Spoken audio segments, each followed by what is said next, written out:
الحمد لله نحمده ونستعينه ونستغفره ونعوذ بالله من شرور أنفسنا ومن سيئات أعمالنا من يهده الله فلا مضل له ومن يضلل فلا هادي له وأشهد أن لا إله إلا الله وحده لا شريك له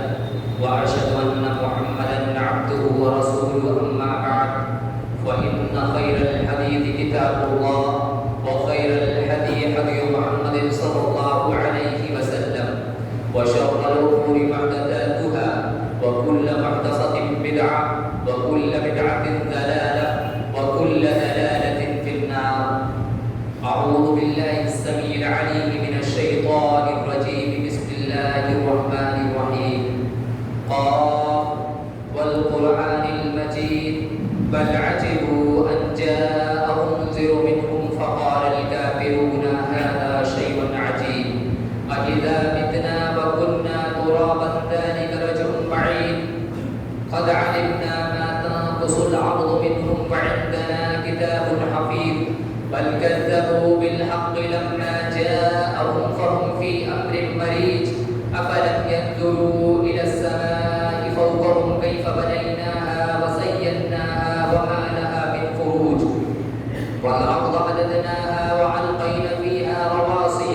وأنبتنا فيها من كل زوج بهيج تبصرة وذكرى لكل عبد منيب ونزلنا من السماء ماء مباركا فأنبتنا به جنات وحب الحصيد والنخل باسقات لا أكل النذير رزقا للعباد وأحيينا به بلدة ميتا كذلك الخروج كذبت قبلهم قوم نوح وأصحاب الرس وثمود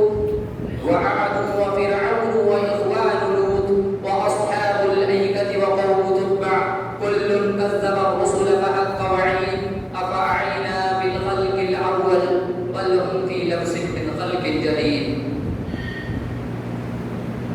تمام جسم کی تعریفات توصیفات بڑائی و بزرگی صرف اور صرف اللہ رب العالمین کے لیے لائق و زیبا ہے. جو ہمارا خالق ہے، جو ہمارا مالک ہے، جو ہمارا مربی و پالنہار ہے اور بے شمار درود و سلام نازل ہو تمام ہی انبیاء کرام پر، بالخصوص ہم سب کے آخری نبی جناب محمد رسول اللہ صلی اللہ علیہ وسلم کی ذات گرامی پر. مختصر مگر ضروری توضیحات کے بعد میں سب سے پہلے اپنے موضوع کی آپ کے سامنے وضاحت کر دوں کہ آج جس موضوع پر کچھ کہنا ہے اس کا تعلق تحریک آزادی 1857 سے لے کر 1947 تک جو ہمارے آباء و اجداد نے قربانیاں دی ہیں اس کے متعلق میں چند باتیں آپ کے سامنے گوشہ گزار کرنے کی کوشش کروں گا. معزز سامعین کرام، صرف آپ کے اصرار پر میں نے اس موضوع کا مزید طوالت کے ساتھ پھر انتخاب کیا تاکہ یہ موضوع جس کی گزشتہ ہفتے میں کافی حد تک وضاحت کی گئی تھی اور آپ کو بتایا گیا تھا کہ غالباً مورخ کے مطابق چاہے 1599 کی وہ تاریخ ہو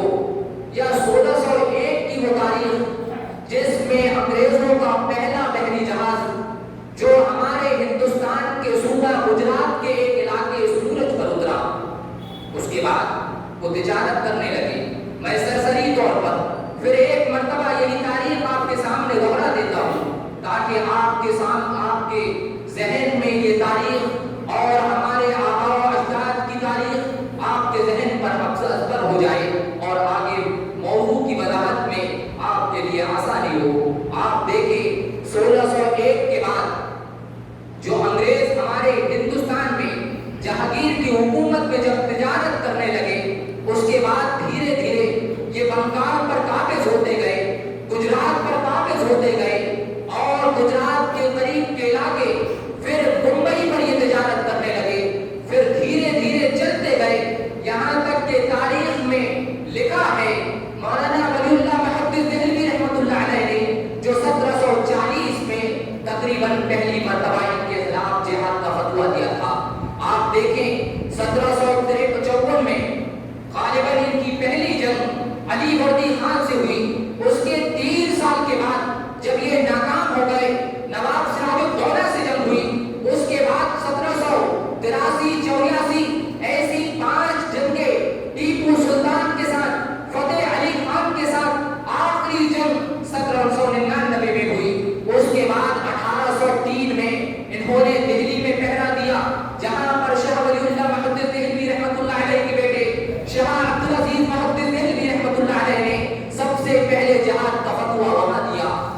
उसके बाद 1824 ईस्वी में तहरीक शहीदैन वजूद में आई, जिसमें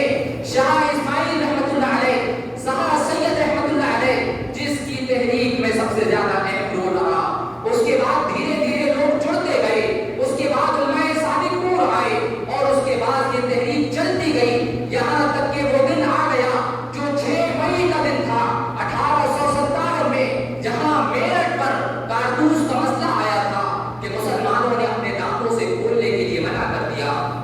लेकिन 10 मई के मौके पर जब यहीं से हिंदू मुस्लिम दोनों इत्तेहाद कायम हुआ, हिंदू मुस्लिम इससे पहले 1857 से पहले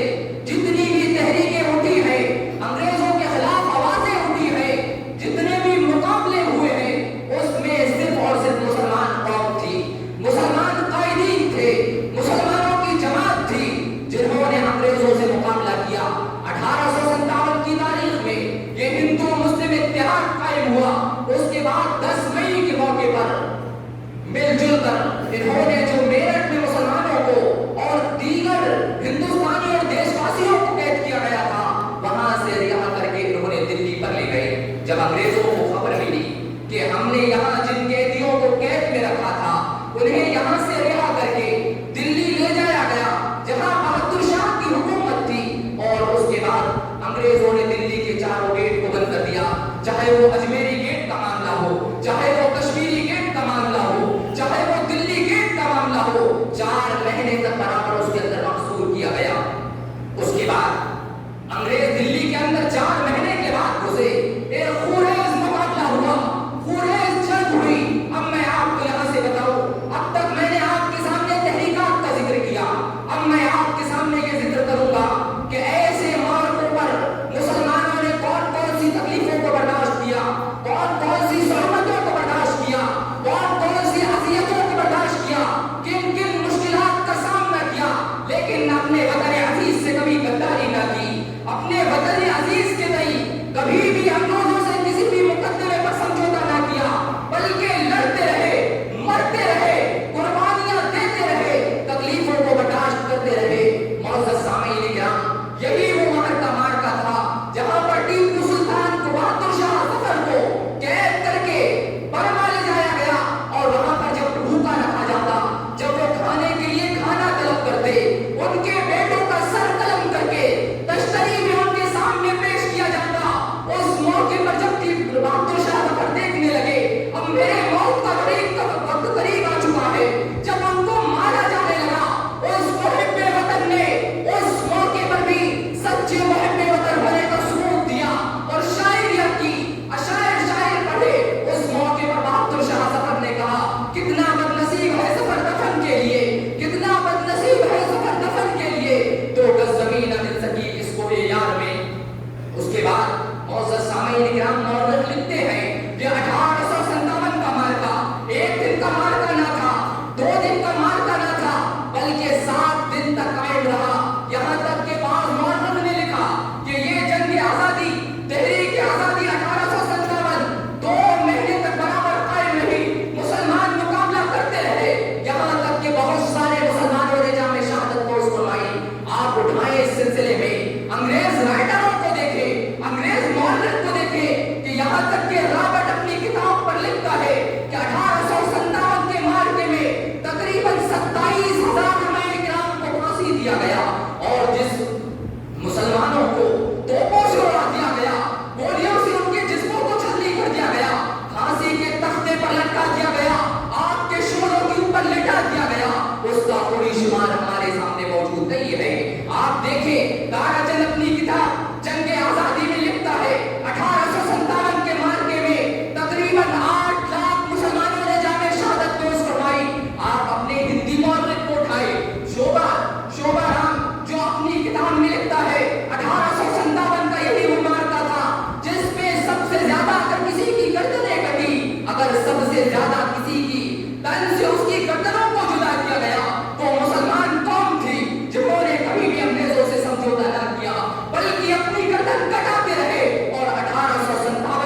इस अंदाज से फांसियां दी गई, यहाँ तक कि अंग्रेज मौर्य ने कर्नल मैन अपनी किताब में ये दर्ज करता है और फख्र महसूस करता है कि मुझे इस बात पर फख्र है कि मैंने सैकड़ों उलमाए किराम को और सैकड़ों मुसलमानों को बगैर मुकदमे के फांसी के तख्ते पर लटका दिया। यहाँ तक कि मुअज़्ज़ज़ सामीन किराम, आप अंग्रेजी की तारीख को पढ़ें, इंग्लैंड की तारीख को पढ़ें, आप देखें कि वहाँ एक बरतानवी अफसर अपनी किताब में ये बात दर्ज करता है कि दिल्ली दरवाजे से लेकर पेशावर तक जीटी रोड के दोनों तरफ कोई भी दरख्त ऐसा मौजूद न था जिसमें हमारे उलमाए किराम को फांसी न दी गई हो।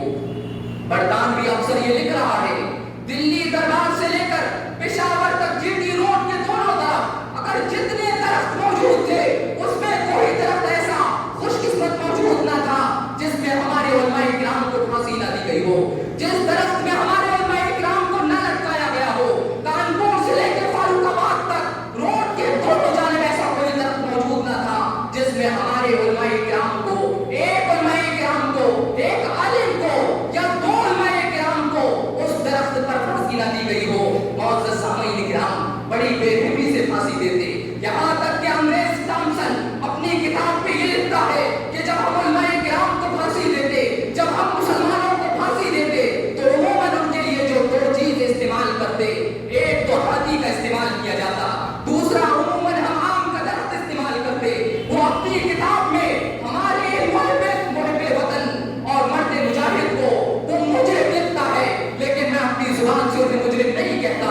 बल्कि उन मजलूमों को, उन मुहब्बे वतनों को उस हाथी पर बैठाया जाता और हाथी पर बैठा जाने के बाद उस आम के दरख्त के नीचे लाया जाता और ले जाने के बाद उनके गर्दन पर डोल जब डाली जाती, उनके गर्दन पर रस्सियां डाली जाती, आम से उस रस्सी को बांधा जाता और जब रस्सी आम से बांध दी जाती, हाथी को हाथ दिया जाता। वो मर्द मुजाहिद, वो मुसलमान कौम, वो महबाने वतन उसी झाड़ पर तड़पते रहे, बिलखते रहे। यहाँ तक कि थॉमसन अपनी किताब में लिखता है वो हौलनाकी का मंजर ये मंजर था कि जब फांसी दी जाती उलमाए किराम को वो ऐसा तकलीफ महसूस करते, वो इस अंदाज से बिलखते, यहाँ तक कि उनकी लाश या तो अंग्रेजी हर्फ का या 5 बन जाया करती या तो फिर ऐसा मुड़कर 8 बन जाया करती।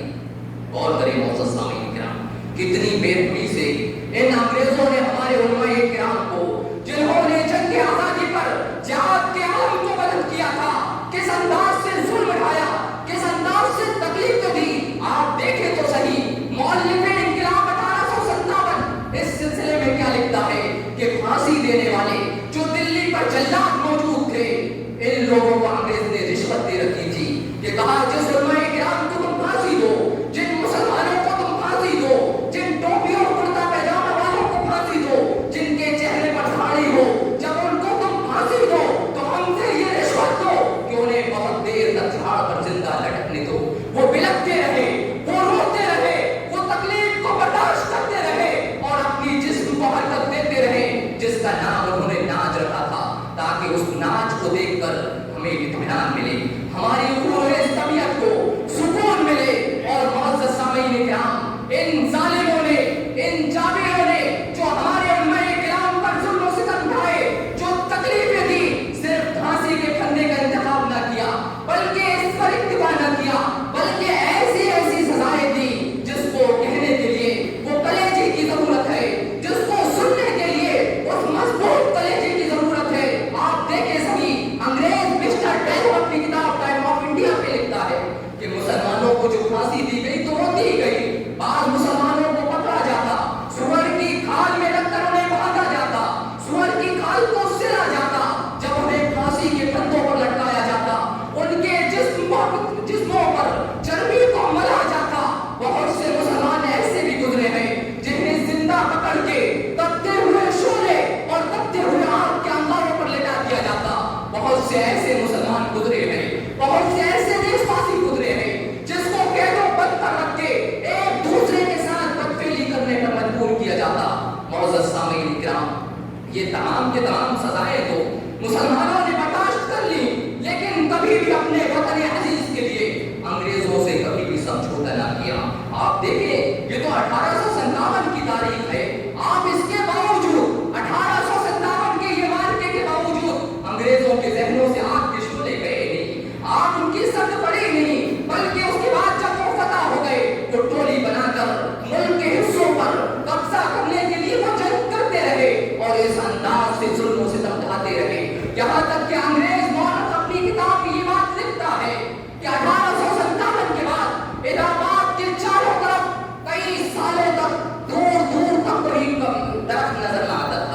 پرانے الہ آباد میں جو تھا چاروں طرف کئی سالوں تک نہ کوئی پیڑ نظر آتا نہ کوئی درخت نظر آتا، کیونکہ مسلمانوں نے اس انداز سے اور اتنی کثیر تعداد میں قربانیاں دی ہیں، اتنے لوگوں کو الہ آباد کے اندر انہوں نے مارا کہ یہ کہتے ہیں جب ان کو قبر میں لٹانے کے بعد تختوں کی ضرورت پیش آتی تو وہ الہ آباد کے انہیں جھاڑوں کو کاٹ کاٹ کے تختے بناتے، جب وہ جو ہمارے غیر مسلم بھائی ہیں جن کو مارا گیا جب ان کی چتا کو جلانے کا وقت آتا انہی درختوں کو کاٹا جاتا اور اس کی لکڑی سے ان کی چتا کو جلائی جاتی۔ آخر میں صورتحال یہ ہوئی کہ الہ آباد کے اندر کوئی بھی درخت موجود نہ تھا۔ اس انداز سے معزز سامعین کرام ہمارے علماء کرام نے قربانیاں دی ہیں۔ آپ دیکھیں اس کے بعد کبھی ایمان کا اٹھا کر دیکھیں، جہاں بھی یہ علماء کرام کو دیکھتے فوراً یا تو سزا ان پر کالا پانی کی دیتے یا تو پھانسی کے پھندے پر لٹکا دیتے۔ آپ دیکھیں مولانا فتح حق خیر آبادی جو جنگ آزادی اور تحریک آزادی کے روح روا، جنہوں نے بہادر شاہ ظفر کے ساتھ جنگ آزادی میں کوئی کسر باقی نہ رکھی، جن کو 1858 میں پکڑا گیا، کالے پانی کی سزا دی گئی، اس کے بعد مقدمہ ان پر دائر کر کے 1861 میں انہیں پھانسی کے پھندے پر لٹکا دیا گیا۔ اس کے بعد دیکھیں 1863 میں سرحد پر ایک مقابلہ ہوا جس میں 5000 انگریزوں کو مارا گیا۔ اس کے بعد 1864 میں پنجاب کے امبالہ کا وہابی مقدمہ پیش آیا جس کو انگریزی تاریخ میں وہابی موومنٹ کہا جاتا ہے، جس کے نتیجے میں میاں نذیر حسین محدث دہلوی رحمۃ اللہ علیہ کو 1 سال تک راولپنڈی کے جیل پر قید کیا گیا۔ اس کے بعد علماء صادق پور کی باری آئی، مولانا یحییٰ علی رحمۃ اللہ علیہ، مولانا جعفر تھانیسری رحمۃ اللہ علیہ، مولانا محمد شفیع رحمۃ اللہ علیہ، مولانا عبدالرحیم عظیم آبادی رحمۃ اللہ علیہ، جن کو پکڑا گیا۔ مولانا یحییٰ علی رحمۃ اللہ علیہ جو 47 سال کے بوڑھے تھے، جو ذوق کی عمر پر پہنچ چکے تھے، وہ ضعیفی کے مرحلے پر اپنی قدم رکھ چکے تھے، ان کے بارے میں آتا ہے کہ جب مجاہدین آزادی کی امداد پر انہیں پکڑا گیا، ان پر یہ جرم اور مقدمہ دائر کیا گیا کہ یہ آزاد جو مجاہدین آزادی میں ان کی مدد کیا کرتے ہیں، یہ 47 سال کا بوڑھا مولانا یحییٰ علی رحمۃ اللہ علیہ اب ان کو امبالہ سے ان کے ہاتھ پر بیڑیاں باندھ کر پیروں میں ہتھکڑیاں ڈال کر امبالہ سے انہیں پیدل مارتے ہوئے لاہور پاکستان پیدل لایا گیا۔ وہاں پر تقریباً مولانا یحییٰ علی رحمۃ اللہ علیہ، مولانا جعفر علی رحمۃ اللہ علیہ اور اسی طریقے سے دیگر علماء کرام کو 3 سے 4 مہینے تک وہاں پر قید کیا گیا۔ اس کے بعد وہاں سے ان کے پیر پر پھر ہتھکڑی باندھی گئی اور لاہور سے لے کر ان کو انجمن نکوبار کالا پانی لایا گیا۔ معزز سامعین کرام مولانا یحییٰ کا وہی انتقال ہو گیا، لیکن اس کے بعد جب 18 سال کی ایک طویل مدت جو مولانا جعفر علی تھانیسری رحمۃ اللہ علیہ نے گزاری، وہ لکھتے ہیں کہ ہمارے کو اس کوٹھری پہ رکھا جاتا تھا جو صرف 5 فٹ لمبی ہوا کرتی تھی، جس کی چوڑائی 4 فٹ ہوا کرتی تھی، اور 24 گھنٹے میں جو ہمیں کھانا دیا جاتا وہ سانپ کے ڈنڈھلوں کا کھانا ہوتا جو دانت سے چبائے نہیں جا سکتے، اور 24 گھنٹے میں صرف 2 روٹی دی جاتی تھی، اور 2 روٹی جو دی جاتی تھی اس میں صرف ایک حصہ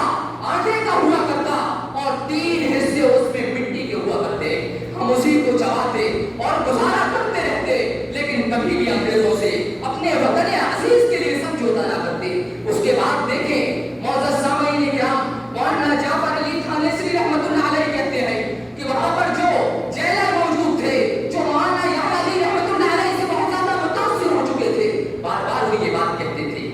بار بار ان سے یہی بات کہی گئی کہ آپ یہاں سے نکل جاؤ، ہم دروازے کو کھول دیتے ہیں، تم یہاں سے بھاگ جاؤ، ہم پر غفلت کا کیس لگے گا، ہم سزا برداشت کر لیں گے۔ لیکن اس موقع پر بھی مولانا یحییٰ علی رحمۃ اللہ علیہ، مولانا جعفر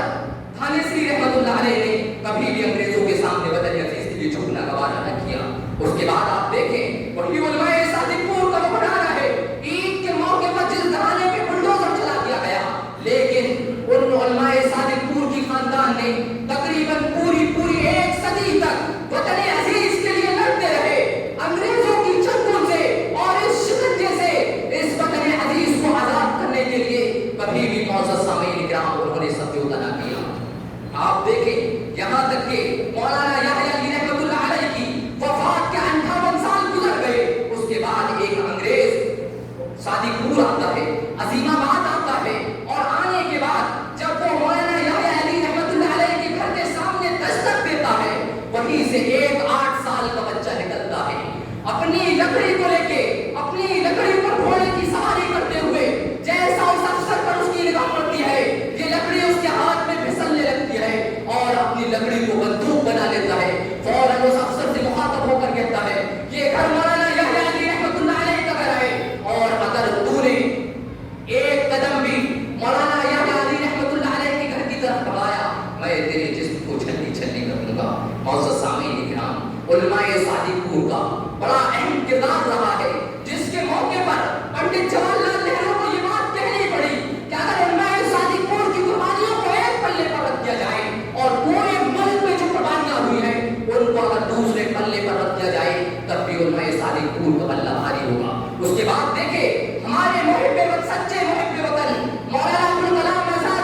कभी उन्हें रांची के जेल पर डाला जाता, कभी अहमदनगर के जेल पर रखा जाता, लेकिन कभी भी मौजूद सामईन किराम, इन उलमाए किराम ने वतन अजीज के लिए अंग्रेजों से समझौता ना किया। आप देखें मौलाना अबुल कलाम आजाद रहमतुल्लाह अलैह की दास्तान को पढ़े, बिलखुसूस उनकी किताब गुबारे खातिर को पढ़े, वहां पर अपनी अहलिया के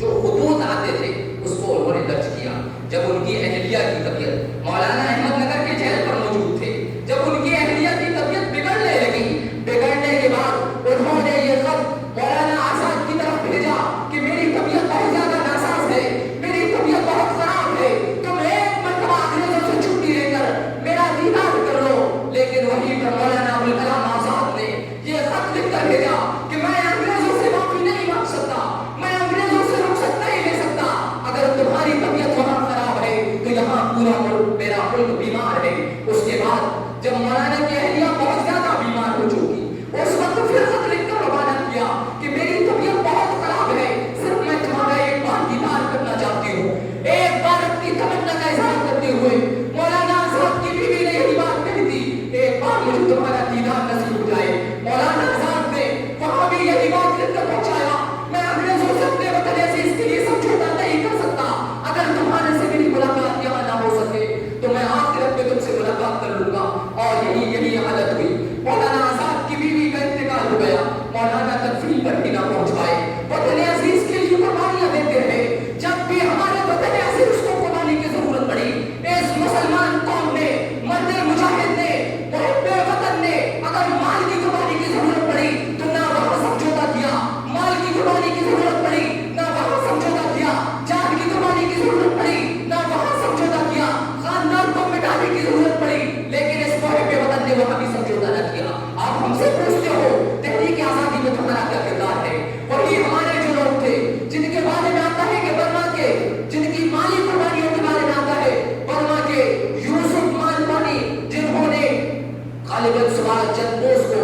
आजाद हिंद की फौज में 1.25 करोड़ का चंदा दिया था। आप देखें कानपुर के उस्मान अली से, जिन्होंने गांधी जी को आज के हिसाब से 7,000 करोड़ का चंदा दिया था, ये वो हमारे उलमाए किराम थे जिन्होंने कभी भी मुल्क के कई कुर्बानियों को बर्दाश्त न किया। माल की जरूरत पड़ी ये देते गए, कुर्बानी अगर जान की जरूरत पड़ी ये देते गए, लेकिन ये जालिम अंग्रेज ने ना हमारी माओ को छोड़ा, ना हमारी बहनों को छोड़ा, ना हमारे शीरखार बच्चों को छोड़ा। आप देखिए 1857 का मार्का, वो मार्का जिसमें हमारी मुस्लिम खवातीन को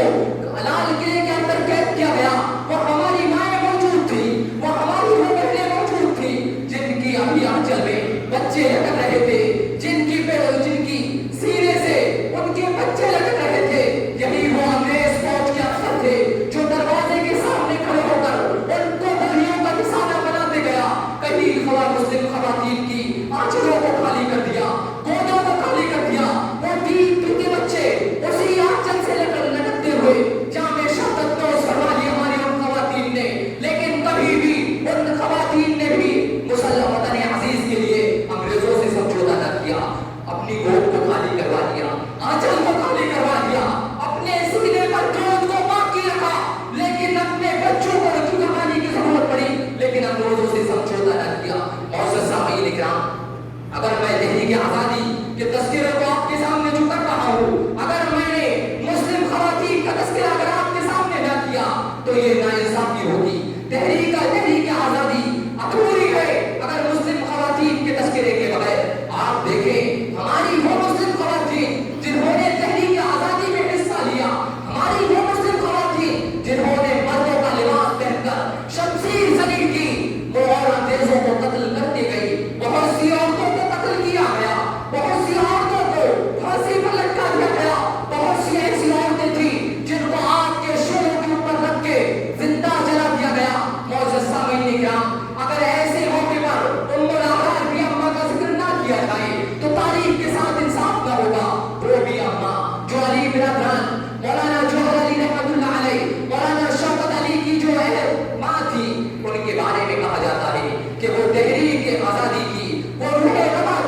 बंदी ने जोश मारा, इन्होंने नकाब को पहना, अपनी तलवार को बोसा दिया और घोड़े पर सवार होकर अंग्रेजों की सफों पर ऐसी दाखिल हुई कि सफों को चीरती हुई निकल गई और पूरे के पूरे अंग्रेज के एक जम्मे कबीर को उमड़ दिया। और सामईन किराम, अगर इस तारीख के उन्वान पर बहस की जाए और अगर मुजफ्फरनगर के वो हालात बयान की ना जाए तो तारीख के साथ इंसाफ ना होगा कि मुजफ्फरनगर का वो मौका जिस पर हमारी मुस्लिम खवातीन तकरीबन 225 को गोलियों से दागा गया और बहुत सी मुस्लिम खवातीन तकरीबन 11 ऐसी थी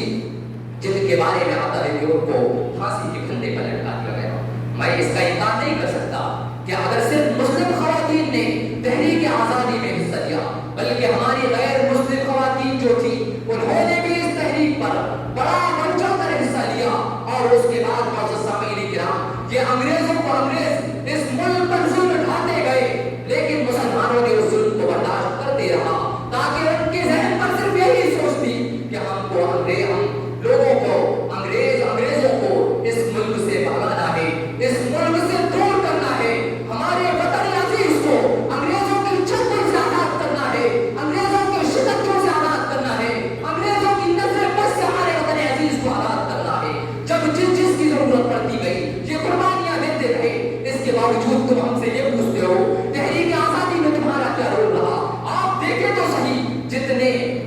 नारे आए उसमें अक्सर नारे मुस्लिम उलमाए किराम के थे। आप देखें कितने उलमाए किराम ने हिंदुस्तान को नारे दिया। आप अगर पूछे मुझसे कि ये झंडा जो लहराया जाता है उसमें कलर किसने किया, कलर का इंतखाब किसने किया? सुरैया तैयब जी, ये भी मुसलमान थी। और मौजूद सामईन किराम, इस वतन अजीज की तरक्की में अंग्रेजों को यहाँ से भगाने के लिए मुस्लिम कौम को जहां तक भी कुर्बानी देने की जरूरत पड़ी, मुस्लिम कौम ने कभी समझौता न किया। इसलिए मैं फिर आपसे अपील करूंगा मौजूद सामईन किराम, इस सिलसिले में ऐसे नाजुक दौर में हम सबके जहन पर हमारे आबा और अजदाद की तारीख होनी चाहिए, हमारे आबा और अजदाद की वो दास्तानें होनी चाहिए, वो तकलीफ के मराहिल हमारे सामने होने चाहिए, ताकि हमसे अगर पूछा जाए, अगर हमसे सवाल किया जाए तो हम उनको जवाब दे सके। मौजूद सामईन किराम, हमें चाहिए